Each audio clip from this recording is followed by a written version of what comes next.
Hello दोस्तों, नमस्ते प्रणाम। मैं घूंघट वाली 960 अपने यूट्यूब चैनल में आप सभी का स्वागत करती हूँ। तो दोस्तों, आज मैं लेकर आई बहुत ही प्यारा सा कजरी गीत।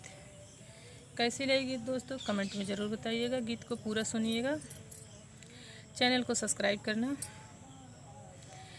सिया जी से मिलने चली है मंदोदर, संग में सखी लियाए ना।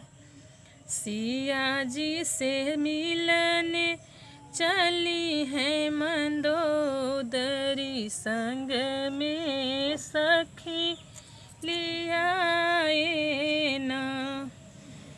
अग्नि बूंद के चोली पहिरे, नवलख रतन जड़ाए ना। हो नवलख रतन जड़ाए ना। सिया जी देखी के हंसी है मंदोदरी, मन ही मुस्काए ना। सिया जी के देखी के हंसी है मंदोदरी, मन ही मुस्काए ना। के करी हऊ तू बारी दुलारी, के कर प्राण पियारी ना। हो के कर प्राण पियारी ना।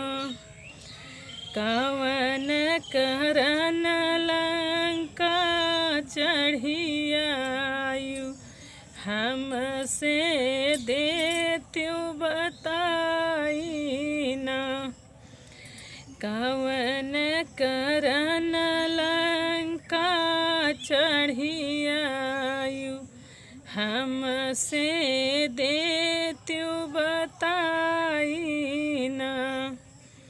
राजा जनक जी के बारी दुलारी, राम के प्राण पियारी ना। हो राम के प्राण पियारी ना। लंका दहन करने को चली आई, तुहसे देह बताई ना। लंका दहन करने को चली आई, तुहसे देह बताई ना।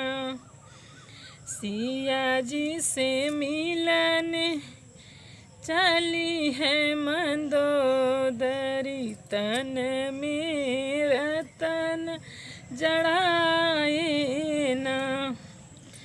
तो दोस्तों, ये था मेरा छोटा सा कजरी गीत। दोस्तों, कैसी लगी कमेंट में ज़रूर बताइएगा। प्लीज़ मेरे चैनल को सब्सक्राइब करना, वीडियो को लाइक करना। दोस्तों, फिर मिलूँ कोई अगली नेक्स्ट वीडियो में अच्छी गीत के साथ। तब तक के लिए नमस्ते प्रणाम।